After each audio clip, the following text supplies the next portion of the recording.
우리가 매일같이 부르는 이름이 있습니다. 나무아미타불, 관세음보살. 처음엔 그저 낯선 네 글자, 다섯 글자였을지도 모릅니다. 그러나 하루, 이틀, 한 달, 그리고 1년. 이 이름이 생활이 되고 숨결이 되고 마음의 내밀한 맥박이 될 때 우리는 눈에 보이지 않는 큰 변화를 경험하게 됩니다. 오늘은 염불이 삶의 일부가 되었을 때 실제로 나타나는 다섯 가지 변화를 부처님의 말씀과 수행자들의 체험을 빌려 한 편의 서사로 풀어내 보려 합니다. 한때 저는 불면증으로 밤마다 뒤척이던 어르신을 만난 적이 있습니다. 그분은 도무지 잠이라는 게 찾아오질 않는다며 어둠 속에서 새벽 공기를 헤매듯 살고 계셨습니다.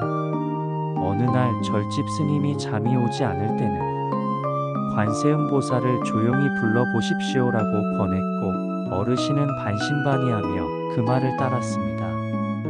첫날은 10번도 채 못 가서 목이 메었고 둘째 날은 20번쯤 외다 눈꺼풀이 순식간에 무거워졌다고 했습니다.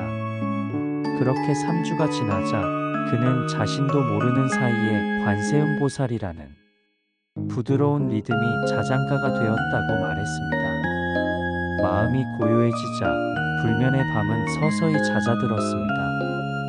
부처님께서는 관무량 수경에서 마음을 한 곳에 두고 아미타불을 염하면 이미 극락의 향기를 얻게 된다라고 설하셨습니다. 여기서 극락은 결코 멀리 있는 별세계만을 뜻하지 않습니다.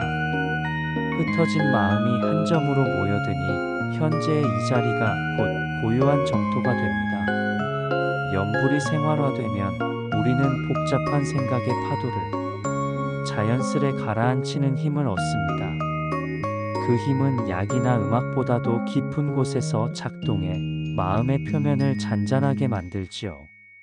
그렇게 우리는 번뇌라는 모래바람을 잠재우며 생의 첫 변화를 맞이합니다. 염불은 업장이 녹아내립니다. 이름을 부르는 행위는 곧 참회의 행위이기도 합니다.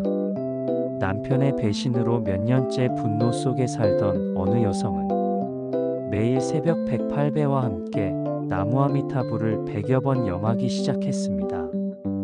고개를 끄덕이며 일어날 때마다 자신이 짊어진 원망 하나를 내려놓는 기분이었다고 합니다. 2달이 지나던 무렵 그녀는 뜻밖에도 그 사람도 얼마나 힘들었을까라는 생각이 마음 구석에서 솟아오르는 걸 느꼈습니다. 그녀를 사로잡았던 검은 원망이 염불의 따뜻한 숨결에 녹기 시작한 순간이었죠. 불교에서는 업을 지나간 행동이 씨앗이라 부릅니다. 씨앗은 때를 만나면 반드시 발아하고 과보를 맺습니다. 아미타경은 선남자선 여인이 임종시에 아미타불을 10번만 염하도 아미타불이 맞이한다라고 하지만 사실 맞이함은 삶의 도중에도 일어납니다. 우리가 염불 속에서 스스로의 과오를 혹은 타인의 상처를 인정하고 포용할 때 이미 업장의 굴레는 조금씩 옅어지고 있습니다. 염불이 생활화되면 죄의식과 후회, 두려움이 서서히 옅어져 마음의 공기가 맑아집니다. 그러니 둘째 변화는 업장의 해빙이라고 해도 좋겠습니다. 교통사고 직전에 이 젊은이는 어릴 적부터 어머니가 늘 하시던 염불을 자신도 모르게 관세음보살을 외쳐 큰 위험을 피할 수 있었다고 합니다. 그에게는 단 한 번의 염불이 곧 생명의 끈이었습니다. 그는 이후 새벽마다 21독을 생활화하며 살아있는 매 순간이 선물이라는 사실을 깨달았다고 고백했습니다. 법화경 관세음보살 품에는 고난에 처한 중생이 관세음보살을 부르면 그 즉시 구원받는다는 구절이 나옵니다. 염불이 생활화되면 부름과 응답의 간격이 점점 짧아져 마치 휴대폰 알람처럼 즉시 마음에 울립니다. 이때 우리는 불보살이 멀리 있는 절대자가 아니라 내 숨결 위에 앉은 따스한 버심을 체감합니다. 세 번째 변화는 바로 연결입니다. 혼자라는 감각이 줄어들고 보호받고 있다는 안도감이 자리 잡습니다. 그것이 심리적 안정과 신뢰의 토대가 됩니다. 생활과 관계가 달라지는 효과를 느끼기도 합니다. 말기 암 환자 김 씨는 병상에서 관세음 보살과 아미타불 연부를 시작했습니다. 병세가 나아지지 않았음에도 그는 두려움이 사라지고 매 순간이 고마워졌다고 했습니다. 이 변화는 곧 가족에게도 전해졌습니다. 슬픔과 불안을 앞세우던 가족들이 오히려 그의 평온한 얼굴에 위로를 받고 서로에게 부드럽게 말하기 시작했으니까요. 연불이 일상이 되면 우리의 호흡이 느려지고 말의 속도 또한 부드러워집니다. 상대의 말을 들을 때 한 박자 멈추어 호흡하듯 듣게 되고 흥분한 감정이 일어나더라도 나무 아미타불 한 번으로 사귀는 습관이 생깁니다. 타인과 갈등하던 날이 줄어들고 용서를 받아들이는 문턱이 낮아집니다.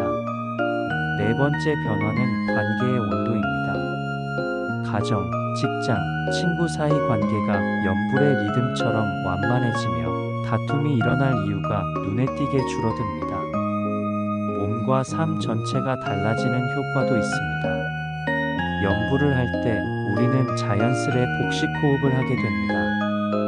숨을 들이마시고 길게 내쉬면서 나무 아미타불 6음절이 흘러나오는 동안 교감신경이 작동해 심박수는 낮아지고 혈압은 안정됩니다. 과학적 연구에서도 일정한 호흡 묵송이 뇌파를 알파파 상태로 이끄는 것이 확인됩니다. 그렇게 하루의 스트레스가 누그러지면 잠은 깊어지고 면역력은 자연히 상승합니다. 연불이 생활화된다는 것은 나날의 생리적 리듬까지 부처님의 이름과 맞춘다는 뜻이 됩니다. 또한 연불은 현재에 머무는 연습입니다. 과거의 실수나 미래의 걱정이 떠오르더라도 마음속에서 저절로 관세음보살이 피어오르면 생각은 금세 현재로 귀환합니다. 다섯 번째 변화, 그리고 마지막 변화는 삶의 중심이 단단해짐입니다. 외부 환경이 바뀌더라도 우리는 이름을 부르는 호흡 하나로 스스로를 수습할 수 있게 되니까요. 연불을 생활화하는 작은 방법. 이제부터는 실제로 연불을 일상에 스미게 하는 작은 습관들을 이야기해 볼까요? 아침 눈뜨기 삼동 눈을 뜨자마자 관세음보살 3번. 하루를 자비로 시작합니다. 식사 전 한번 연불 숟가락 들기 전 나무 아미타불 3번. 음식과 소중한 인연에 감사하며 먹는 연습입니다. 이동 중 묵송 버스나 지하철에서 눈을 감고 마음속으로 관세음보살을 반복해 보세요. 도시의 소음이 은은한 목탁 소리로 변하는 경험을 하게 됩니다. 잠들기 전 108염 속 누운 채로 천천히 호흡하며 108번 나무 아미타불이든 나무 관세음보살이든을 원하는 보살님을 염하게 되면 번뇌가 자리 잡기 전에 잠이 스르르 찾아옵니다. 습관은 작지만 매일 쌓이며 나무의 나이테처럼 우리 마음에 층층이 깃듭니다. 어느 날 문득 스스로를 돌아보면 예전의 거친 숨소리가 사라지고 부드러운 숨결이 대신 자리 잡은 걸 발견하게 될 것입니다. 함께하는 연불 명상. 지금 이 순간 화면을 바라보는 여러분께 짧은 연불 명상을 권해봅니다. 눈을 감고 어깨 힘을 살짝 빼고 숨을 깊이 들이마십니다. 그리고 내쉬며 나무 아미타불 한번. 다시 들이마시고 내쉬며 이렇게 나무 아미타불 7번만 반복해 보겠습니다. 이 짧은 순간을 지나고 나면 마음 어딘가에서 잔잔한 호수처럼 고요가 번져 있음을 느끼실 겁니다. 이 고요가 곧 여러분이 일상에서 만날 연불의 첫 선물입니다. 연불은 기적을 부르는 마법의 주문이 아닙니다. 대신 그것은 내 마음을 보살피는 가장 오래된 심리치료요. 매 순간 숨쉬듯 행하는 수행입니다. 이름을 부르는 그 순간 부처님은 이미 우리 안에 깃든 자비와 지혜를 깨워 일상을 밝힙니다. 삶이 무거워질 때마다 조용히 이름을 불러보십시오. 나무 아미타불, 나무 관세음보살, 나무 지장보살. 그 한마디 속에 업장을 녹이는 따뜻한 빛이 숨어 있습니다. 관계가 험해질 때는 관세음보살, 그 6음절이 상대를 이해하게 하는 넉넉한 바다가 되어줍니다. 그렇게 하루에도 수십 번, 수백 번 이름을 부르다 보면 어느 순간 우리는 예전과는 다른 사람이 되어 있음을 깨닫습니다. 마음이 부드러워지고 몸이 편안해지며 세상이 다르게 보이기 시작합니다. 오늘 이 1시간의 이야기가 여러분 일상에 작은 연불의 씨앗 하나를 심어주었기를 바랍니다. 그 씨앗이 자라 고요와 자비의 꽃을 피워내길 진심으로 발언합니다. 나무 아미타불.